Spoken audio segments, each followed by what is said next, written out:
Alors, Une journée particulière est un film qui revient sur une période qui a beaucoup marqué l'Italie, qui est l'époque de la dictature fasciste, la présence de Mussolini, et qui évoque un des moments culminants de cette expérience négative, qui est le rapprochement avec l'Allemagne nazie et la création de l'axe Rome-Berlin, quoi.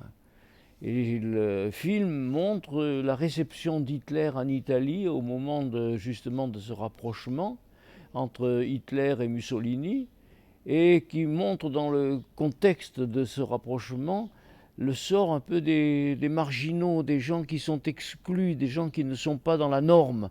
On est dans la norme de la virilité masculine, la dépendance des femmes, de la mise à l'écart des femmes. Et donc c'est un film qui a une thématique à la fois politique et également sur la présence de ces marginaux que sont les femmes et les homosexuels.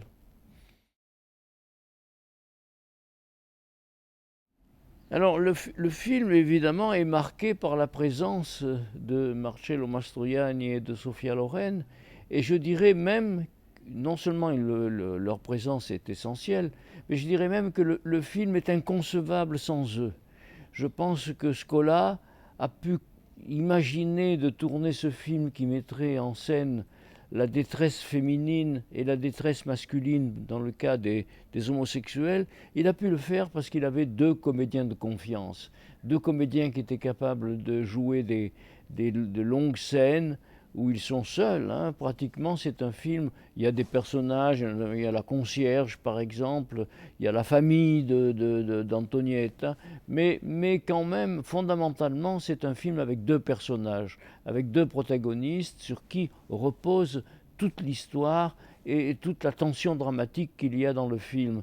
Donc si Scola n'avait pas eu ces deux acteurs qu'il connaissait bien, qu'il avait déjà dirigés, dont il avait vis-à-vis desquels il avait une grande confiance, je pense qu'il n'aurait même pas pensé à écrire cette histoire.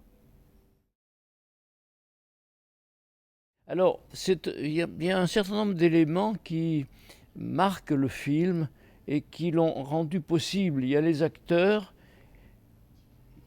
bien entendu, il y a le metteur en scène et les scénaristes, mais il y a surtout aussi le décor.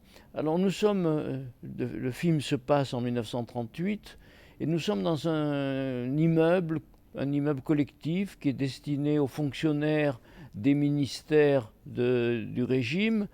Et ce décor, c'est un grand immeuble qui a été construit en 1934 et qui a une structure imposante, qui donne l'idée d'une société qui fonctionne bien, avec les gens qui sont logés dans cet immeuble, qui vivent sous le regard de la concierge, qui est là pour, en quelque sorte, assurer la présence normative de la société italienne dans ces années 30, dans ces années du fascisme. Et grâce à cet immeuble, alors il est en partie, ce qui est de tout à fait remarquable dans le film, c'est que l'immeuble est en grande partie l'immeuble authentique, c'est-à-dire c'est filmé dans décor naturel. On a demandé aux gens qui l'occupent, parce qu'évidemment, cet immeuble est habité, il est toujours habité. J'ai eu l'occasion de le visiter, il est toujours habité, il y a des gens qui vivent là. Et d'ailleurs, dans la cour de l'immeuble, il y a des voitures, et il y a des scooters. On a donc dû un petit peu l'organiser pour qu'il apparaisse tel qu'il était dans les années 30. Mais dans les années 70, quand le film est tourné, l'immeuble est là, il n'a pas bougé, il a été bien entretenu par ailleurs, et je dirais qu'aujourd'hui, on pourrait presque en faire un lieu de souvenir, parce que cet immeuble de l'époque fasciste, il est très représentatif de cette architecture un peu imposante que le régime souhaitait mettre en place. Et donc le film est en grande partie tourné en décor naturel.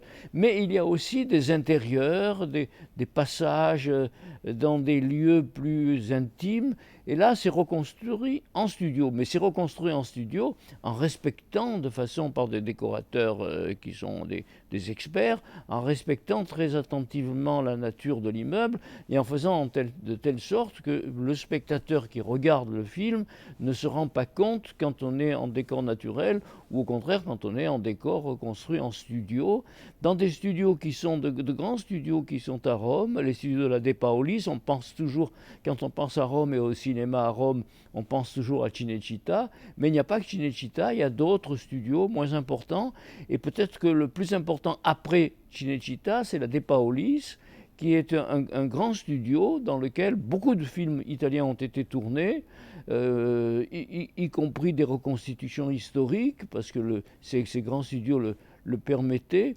Et je dirais qu'aujourd'hui, il y a un peu une espèce d'équilibre entre Cinecittà d'un côté et la De Paolis de l'autre. Ah ben, le Ciné-Club du Bassin, c'est la deuxième fois que je viens, que vous m'accueillez, et que c'est un plaisir. Je trouve que, et aussi en regardant le programme de cette année, vous faites un travail formidable, quoi. Vous faites un travail qui redonne vie quand on voit cette salle. C'est pas évident d'aller au cinéma et voir une salle pleine, hein. C'est pas évident du tout, donc, surtout si elle est grande. Et dans le cas du Ciné-Club du Bassin, on sent que de même la participation, très peu de gens sont partis pendant la discussion après la projection. Donc il y a un intérêt cinéphilique réel que vous savez entretenir, ça ne va pas de soi. Il y a un travail d'organisation, il y a un travail de choix des films. J'ai l'impression que c'est un travail collégial, et c'est de cette façon-là qu'on a le plus de chances de trouver les objectifs que l'on poursuit. Et donc c'est un travail, et je me ferai d'ailleurs un plaisir, c'est l'occasion sans représenter, de venir parler de cinéma italien, d'autant que quand il s'agit de parler de cinéma italien, je suis toujours prêt à me déplacer.